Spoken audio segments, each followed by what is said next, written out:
रेश्माताई राजेश पाटील ह्या आता शिवसेना धनुष्यबाणाच्या चिन्हावर किंवा भारतीय जनता पार्टीच्या चिन्हावर आतकरगाव जिल्हा परिषदची थेटची जी काही निवडणूक आहे त्याच्या उमेदवार असणार आहेत. श्रद्धाताई अंकित साखरे आणि रेश्माताई राजेश पाटील अशी ही लढत बघायला मिळणार आहे. आता चित्र क्लिअर झालं. नमस्कार, मी ॲडव्होकेट अमोलराजे बांधल पाटील आणि आपण पाहतात सह्याद्री दर्पण. खालापूर तालुक्यातल्या जिल्हा परिषद ह्या निवडणुकीच्या अनुषंगाने आपण बोलतोय. पुन्हा एकदा तोच जिल्हा परिषद मतदारसंघ आहे आणि तो म्हणजे आतकरगाव जिल्हा परिषद मतदारसंघ.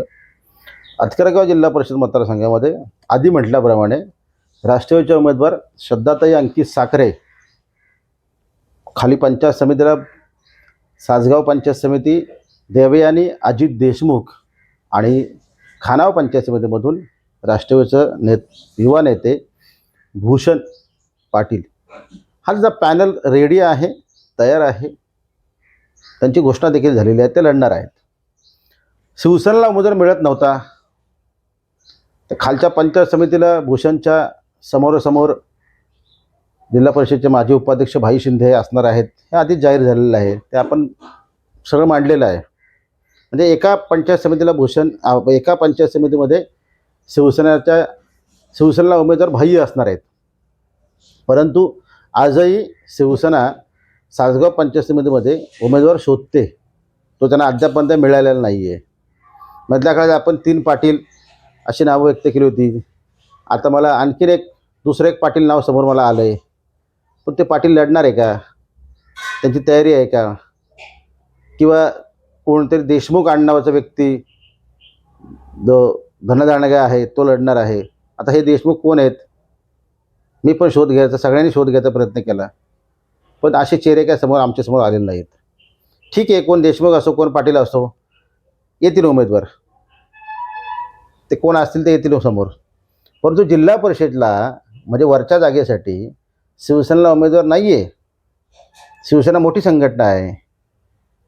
आमदारांच्या नेतृत्वाखाली दिग्गज आतकरगाव जिल्हा परिषदमध्ये आहेत. परंतु आता भाईंच्या व्यतिरिक्त जे स्वतःला सगळे दिग्गज समजतात, यांच्या घरामध्ये किंवा यांची स्वतःची कोणाची मानसिकता दिसत नाही अंकित साखरे यांच्यासमोर लढण्याची, नाही श्रद्धाताई साखरे यांच्यासमोर निवडणूक लढण्याची. तर आता थेट सरळ माहिती अशी आहे की जे राष्ट्रवादी काँग्रेस भारतीय जनता पार्टीचे जे नेते आहेत नरेश पाटील, शेवटी यांनाच ती उमेदवारी ज्यांच्याच गळ्यात ती माळ पडलेली आहे. म्हणजे यांची स्वतःला काय लढत नाही आहेत किंवा त्यांची पत्नी काय लढत नाही, पण तो त्यांच्या घरातले जे राजेश पाटील आहेत त्यांच्या पत्नी रेश्माताई राजेश पाटील ह्या आता लढणार आहेत आणि हे लढणार आहेत. म्हणजे कालपर्यंत काहीतरी राजेशच्या पत्नी यांचं नाव जे आधांतरी होतं ते आता फायनल झालेलं आहे.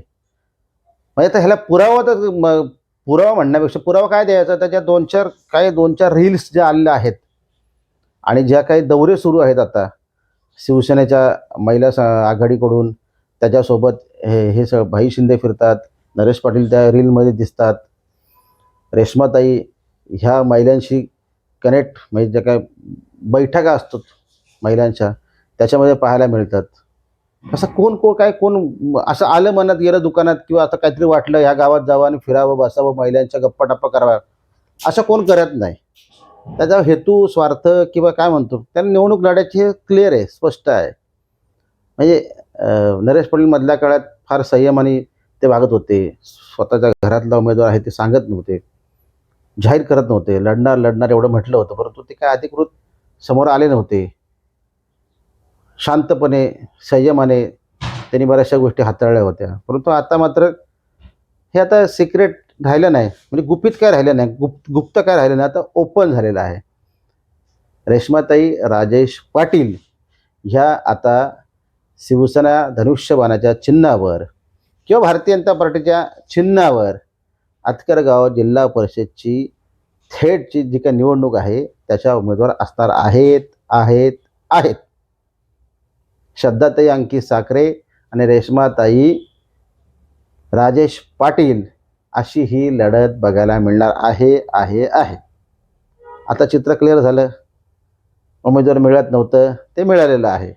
आता ठीक आहे, त्या शिवसेनेला त्यांच्या ओरिजिनल म्हणतो ना, त्यांच्याकडे एवढे दिग्गज आहेत, पण त्यांना उमेदवार शोधता आला किंवा त्यांना ही तयारी नाही आहे किंवा त्यांच्याकडे नाही उमेदवार, तर त्यांना आता नरेश पाटलांच्या कुबड्या घेऊन किंवा नरेश पाटलांना गळ घालून, हात जोडून, पाया पडून लढा, तुम्हीच घ्या, राजेशला इकडं म्हणजे त्यांच्या मिसेसना इकडं पाठवा आमच्याकडं, धनुष्यबाणावर आम्ही तर AB फॉर्म देतो.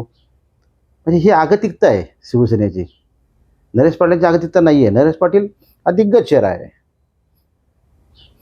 परंतु ही ओरिजिनल जी शिवसेना म्हणतो आपण किंवा शिवसेनेचे जे दिग्गज नेते आहेत, स्वतःला फार ग्रेट, श्रेष्ठ श्रेष्ठ काय समजतात स्वतःला, तर त्यांची म्हणजे काय आगतिकताच म्हणावी लागेल. त्यांची एकाची सुद्धा तयारी नाही आहे किंवा एकाने सुद्धा इच्छा प्रकट केली नाही की मी लढू शकतो. मग ते फक्त बोलायला आम्ही शिवसैनिक आहोत, बाळासाहेबांचे शिवसैनिक आहोत आणि आम्ही वाघ आहोत, काय बिबट्या का काय. तर मला काय हे सगळे वाघ बिबटे आता काय तुम्हीच प्राण्यांची नावं ठेवत आहे ना काय. ठीक आहे, तो रागाचा मुद्दा नाही आहे, परंतु इतकी चांगली संघटना आणि यांच्या घरात उमेदवार लढण्यासाठी कोणीच तयार होत नाही. शोकांतिका म्हणावं लागेल, शोकांतिकाच म्हणावं लागेल. नरेश पाटील हे जर समजा यांनी तयारी नसती दर्शवली तर आज काय चित्र असतं. आमदार काय करणार, का इथं आता त्यांच्या घरातून कोणते पाठवणार इथून लढायला. ही शोकांतिका आहे. पर असो तो त्यांची शोकांतिका त्यांना लखला. परंतु नरेश पाटील यांच्या घरातल्या आता रेश्माताई ह्या उमेदवार असणार आहेत आणि त्यांना आपण सुरुवातीला शुभेच्छा देऊया. अतिशय चांगली रंगतदार आणि चांगली ही लढत बघायला मिळेल. एकीकडे अंकित साखरे यांनी म्हणजे आता काय त्याला महिने मी मोजत नाही, पण अगोदर सुरुवात केली आहे. श्रद्धाताई ह्या गावागावात फिरतात, महिलांच्याच त्यांचं महिला आघाडी ते सगळे दौरे सुरू आहेत. आणि दुसरीकडे आता रेश्माताई यांचे देखील दौरे सुरू झाले आहेत, ते देखील फिरतात. नरेश पाटील, भाई शिंदे ही जोडगोळी अख्ख्या तालुक्यात गावागावात वाडी वस्तीवर फिरते. दोन्ही दिग्गज नेते आहेत, दोघांना प्रचंड मोठा अनुभव आहे. भाईंना देखील अनुभव आहे, नरेश पाटलांना देखील अनुभव आहे. आणि ह्या भाई शिंदे आणि नरेश पाटील यांना मानणारा मोठा वर्ग आहे, हे नाकारून चालणार नाही. गावागावात नातेसंबंध आहेत, नेटवर्क आहे, लोकांवर उपकार म्हणण्यापेक्षा लोकांची अडचणी ह्या लोकांनी मदत केली आहे. आणि मोठं म्हणजे नावं मोठी आहेत, प्रतिष्ठेची अशी ही लढाई हे दोघं लढतात आणि दोघं एकत्र झालेत. भाई शिंदे, नरेश पाटील हे दोन दिग्गज आता एक आलेले आहेत. आणि कोणत्या परिस्थितीमध्ये राष्ट्रवादीचा जो का पॅनल आहे म्हणजे अंकित साखरेंच्या मिसेस, भूषण पाटील, अजित देशमुख यांचा पराभव कसा होईल, आपला विजय कसा होईल, ह्या जोशाने आता हे सगळे रणांगणात उतरलेले दिसतात. आचारसंहिता अजून लागलेली नाही आहे, लागायची सगळी वाट बघतात. ती लागेल, जेव्हा लागायची तेव्हा लागेल. परंतु आत्ता मात्र नरेश पाटील जोशपूर्ण आणि ताकदीने हा चेहरा सामदाम सहित सगळं उतरलेलं आहे. आणि खरोखर त्या माणसाकडे ताकद आहे, मुरलेला राजकारणी आहे, संयमी राजकारणी आहे, हुशार आहे. काय केलं पाहिजे, काय कोणाच्या खांद्यावर हात टाकला पाहिजे, कुठल्या घरात बसलं पाहिजे, कोणाला फोन केला पाहिजे, हे सगळं नरेश पाटील आता इतका मोठा नेता आहे आणि भाई सोबत आहेत. त्याच्यामुळे आता जी कधी नव्हे ते आमदारांना आता ह्या दोघांच्या माध्यमातून मोठी ताकद मिळाली आहे. आणि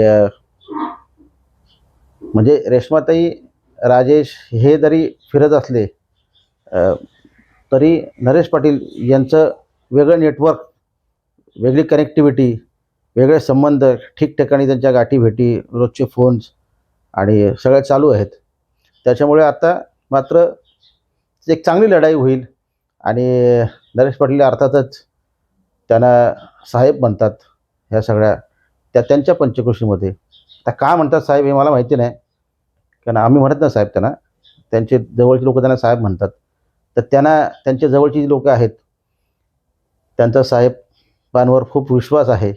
आपल्या साहेबांनी आता आपले साहेब मैदानात उतरलेत, त्याच्यामुळे साहेबांच्या मागे ठाम उभं राहिलं पाहिजे. आणि सासगावपासून तर अगदी होणारपर्यंत प्रचंड लोकप्रिय असा हा नेता आहे, पार त्या चावणीपर्यंत. आणि सगळ्या त्याचा जुना मतदारसंघ आहे तो. नरेश पाटील लोकप्रिय नेता आहे आणि त्यांना मानणारे सगळे ही लोक आहेत. त्याच्यामुळे नरेश पाटील ताकदीने लढतात. त्याला अंकित साखरे यांना आता यांचा प्रवास कठीण होतो की काय, यांच्यासमोर आता एक मोठं आव्हानच निर्माण झालं आहे. कारण नरेश पाटलांच्या घरातलं मजूर असल्याने परिस्थिती जशी आचारसंहिता लागेल तसा प्रचार सुरू होईल, तसं असं नरेश पाटील आणखीन ताकदीने हा चेहरा काम करू शकतो. भाई शिंदे सोबत आहेत, शिवसेनेची फौज सोबत आहे. हाय आता फौज आहेत त्यांची, म्हणजे नेते आहेत, दिग्गज नेते आहेत, पण आता फौजच म्हणूया त्यांना. सगळे ताकदीने काम करतील. म्हणजे आता चित्र क्लिअर झालेलं आहे. रेश्माताई राजेश पाटील या नरेश पाटलांच्या घरातील उमेदवार शिवसेना किंवा भाजपच्या तिकिटावर महायुतीच्या माध्यमातून निवडणुकीला सामोरे जातील. त्यांच्यासमोर श्रद्धाताई अंकित साखरे या राष्ट्रवादी परिवर्तन विकास आघाडी किंवा राष्ट्रवादी असं म्हणूया त्यांचे उमेदवार असतील. तिकडे भाई शिंदे भूषण पाटील अशी लढाई होईल. इकडे देवे आणि अजित देशमुख सासगाव पंचायतीमधून, आणि आता नरेश पाटीलच कोणतरी उमेदवार देतील. कारण शिवसेनेकडे नेते आहेत, कार्यकर्ते आहेत, परंतु त्यांची लढण्याची ताकद नसते. नरेश पाटील हुशार आहेत, आमदारांना तेच एखाद्या ॲडजस्ट कोणतरी उमेदवार देतील असं मला वाटतं. आणि देतील नरेश पाटील, का त्यांना ताकदीने लढायचं आहे म्हटलं तर तेच नरेश पाटलांना नाही डोकं लावायला लागेल आता शिवसेनेसाठी.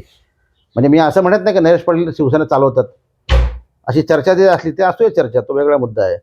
परंतु नरेश पाटलांना आता खाली अजित देशमुख यांच्यासमोर उमेदवार द्यावा लागेल, ते देतील. पण आत्ता मात्र चित्र क्लिअर झालेलं आहे. आणि आता मैदान देखील असं फक्त सगळे आचारसंहिता लागायची वाट बघतात. ती कधी लागते त्याच्यावर सगळ्यांच्या नजर आहेत, पण लागेल. पण आपण शुभेच्छा देऊया. श्रद्धाताई यांना शुभेच्छा दिलेल्या आहेत, अंकित साखरेंना शुभेच्छा दिलेल्या आहेत, राष्ट्रवादीच्या सगळ्या पॅनलला शुभेच्छा दिलेल्या आहेत. आता नरेश पाटील तुम्हाला आमच्या खास शुभेच्छा आहेत, खास शुभेच्छा आहेत. थांबूया.